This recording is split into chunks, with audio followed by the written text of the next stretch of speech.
Ladies and gentlemen, this is Jim Jones, his lovely wife, Brooke. Give them a round of applause, please.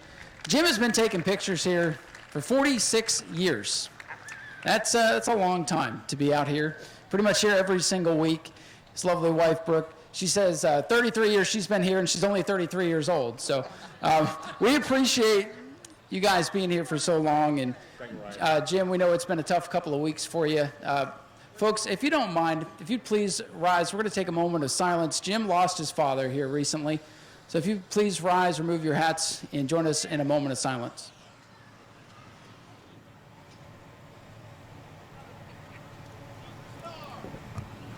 Thank you. I appreciate it. Can you please give Jim and Brooke a big round of applause?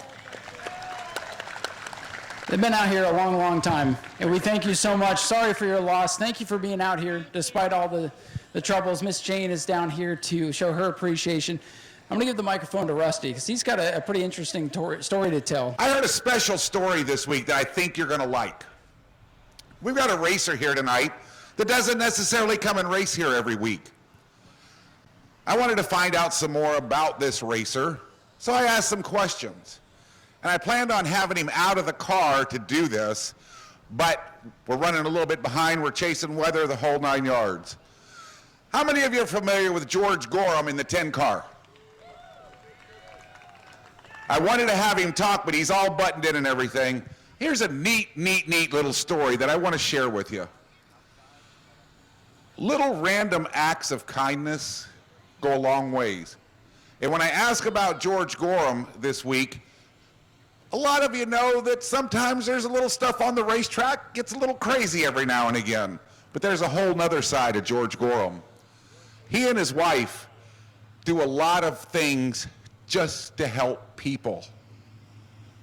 Didn't know that about him. Folks, if each one of us will do something nice, and it paid out in big dividends for the Gorhams, not because they were looking for it, they were getting the dividend in their heart. This dividend came in many other ways. So folks, if you would, he's in his car, but make sure you clap loud enough that he can hear you in here. Give a big round of applause to George Gorham. Thank you, sir. And we're getting ready to get this show on the road. Folks, thank you so much for being here. The Sunbelt David Rogers Super Late Model Series, growing car by car for each race. Go to patreon.com/Speedway Video now.